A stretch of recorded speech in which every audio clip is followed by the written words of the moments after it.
Sur la plateforme, il y a également des référents référencés qui permettent parfois de compenser les contacts potentiels que vous n'auriez pas. Je parlais d'hors ligne aussi tout à l'heure. Ce serait peut-être intéressant qu'on en parle et qu'on explicite ce terme-là et en quoi ça peut impacter justement les taux de conformité. Donc effectivement, cette notion de hors-ligne, c'est un terme propre à Provigis qui met en avant le fait que le numéro de SIRET sur lequel le fournisseur s'était enregistré initialement, qui était actif, a subi un changement.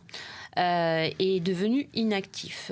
Par exemple, alors il peut y avoir des fermetures définitives, malheureusement, qui, bien évidemment, entraînent du coup l'inactivité d'un numéro de SIRET, mais il y a, et c'est généralement dans 95% ces cas-là, un déménagement.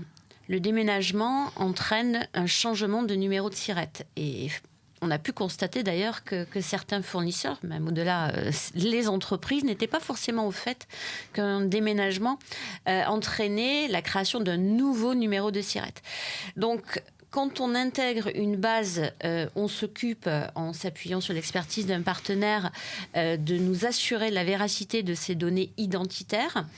Et ensuite, au fil de l'eau, dès qu'il y a un événement, donc déménagement en règle générale, ça peut être aussi un rachat, une fusion, voire une fermeture définitive, on est à même auprès de nos clients de leur faire remonter l'information et de leur signifier que sur leur base fournisseur, ces numéros de SIRET ne sont plus actifs, donc il va nous être difficile d'obtenir des documents.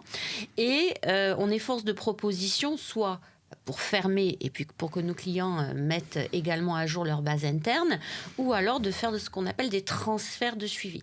Puisque l'idée, c'est sur un SIRET devenu obsolète, on est à même de proposer ce qu'on appelle un SIRET suiveur pour faire ce transfert.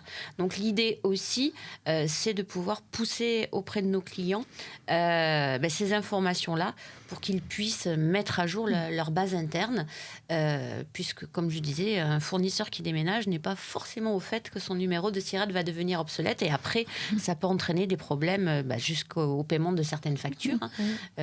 Donc, c'est assez important d'avoir ce suivi-là qui dépasse l'obligation de vigilance. Complètement. Voilà.